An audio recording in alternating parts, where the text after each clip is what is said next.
কিরে বাবা, তোর শরীর ভালো না? শরীরে জ্বর আইছে, 2 দিন ধরে কিছু খাইতে পারি নাই।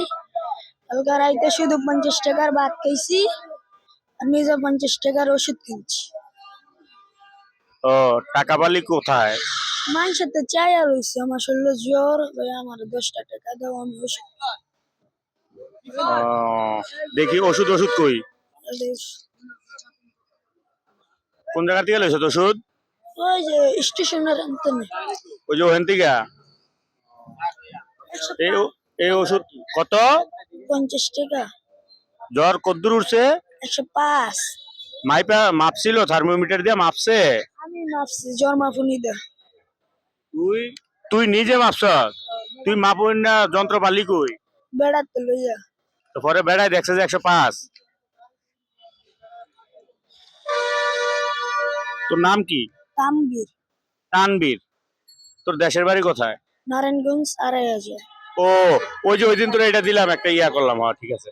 প্রিয় দর্শক, এই ছেলেটার বয়স সর্বোচ্চ 10-12 বছর হবে। আচ্ছা, আর ওষুধ লাগবে? না না, আমি 2টা খেয়ে চলে যাবো।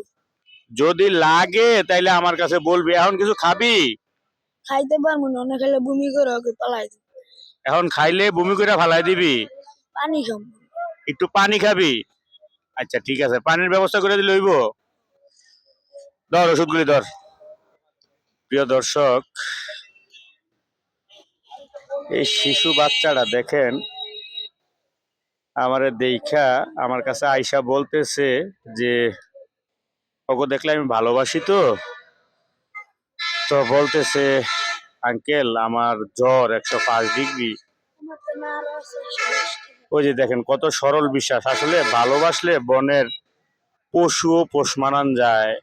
যে ওর কাছে টাকা আছে এইটাও আমারে দেখাইতেছে। খাবার গতকালকে খাইছিল, খাইয়া বমি করে ফালাই দিছে। 105 ডিগ্রি জ্বর। তো এই ছেলেটা, ধর বাবা, তো টাকাটা ধর। মানে কি বলবো, উম আল্লাহ সর্বশক্তিমান, সবকিছুর মালিক আল্লাহ। আল্লাহরে আল্লাহ ভালো বুঝে কারে কি করবে। তবে এই সমস্ত ঘটনাগুলি দেখলে খুবই খারাপ লাগে, অনেক কষ্ট হয়। ছেলেটা দেখে আমারে বলতেছে, আঙ্কেল আমার জ্বর 105 ডিগ্রি, আজকে 2 দিন যাবত কিছু খাইতে পারি না। আমি জিগেলাম কিছু খাবি? বললো যে না, কিছু খাইতে পারি না, খাইলেই ফালাই দে বমি কইরা। তো এখন হয়তো পানির জন্য কারো কাছে গেছিল, কেউ 1 বোতল পানি দেয় নাই। তো আমি একটা এটা ছোট বিষয়, 1 বোতল পানি কিনা দেওয়ার চেষ্টা করবো ইনশাআল্লাহ, যদি আল্লাহ তৌফিক দেয় এখনই কিনা দিব। আসলে বলার ভাষা নাই যে এই ছেলেটা মাত্র 10-12 বছর বয়স হইব। আমাদের কোনো সন্তান যদি এইভাবে জ্বর বা যে কোনো ব্যাপারে অসুস্থ হইতো, তাইলে আমরা কত আদর, কত ভালোবাসা দিয়া ডাক্তারের কাছে নিয়া সেবা যত্ন করতে করতে মানে যথেষ্ট ভালোবাসা দিতাম, কি পরিমাণ, নিজের জীবনের চেয়ে বেশি। কিন্তু এদেরকে ভালোবাসার কেউ নাই। আমাদের দেখা বলতেছে 105 ডিগ্রি জ্বর। হ্যাঁ, এক ভাই বসে ওষুধ কিনে দিব। আমার লগে ছোট ভাই, আর ওষুধ কিনে দিতে পারে না। তবে আমি আর ওষুধ করে কিনে দিতে পারি নাই। করলো আমার লগে স্টেশনের মাথায় যায়, দুজনে গিয়া জ্বরটা মাইপে ওষুধটা কিনে আনি। পরে তার 2 জন গেলাম, জ্বর মাইপে ওষুধটা কিনে আনছি। ও, হ্যাঁ কিনা দিছে? তোর সাথে থাকে এই ওই কিনে? লইছে আমার নিজের টাকা দাও, ওর টাকা আমি একটু লড়াই না। এখন তুই কিছু খাইলে ক, আমি তোরে খাবার কিনা দিব না, শুধু পানি। পানি খাবি। তো আর কি বলবো প্রিয় দর্শক, আপনারা শুনলেন।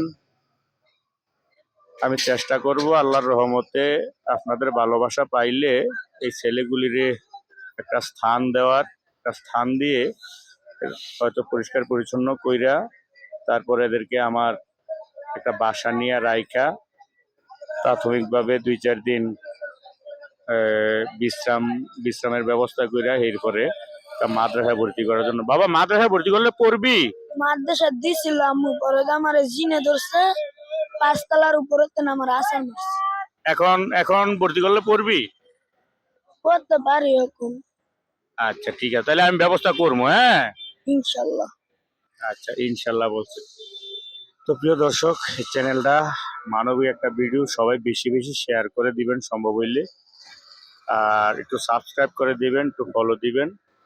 আর বেশি বেশি শেয়ার করার কারণ হচ্ছে যাতে অন্য আরেকজন ভাই শেয়ারের মাধ্যমে যাতে মানুষ দেখা এই অসহায় মানুষগুলিরে ভালোবাসে। যেমন এরা বিশেষ করে কারো কাছে, মানুষের কাছে খুব সহসাই যায় না, কিন্তু আমারে দেখা দৌড়ে আইছে, আঙ্কেল আমার 105 ডিগ্রি জ্বর।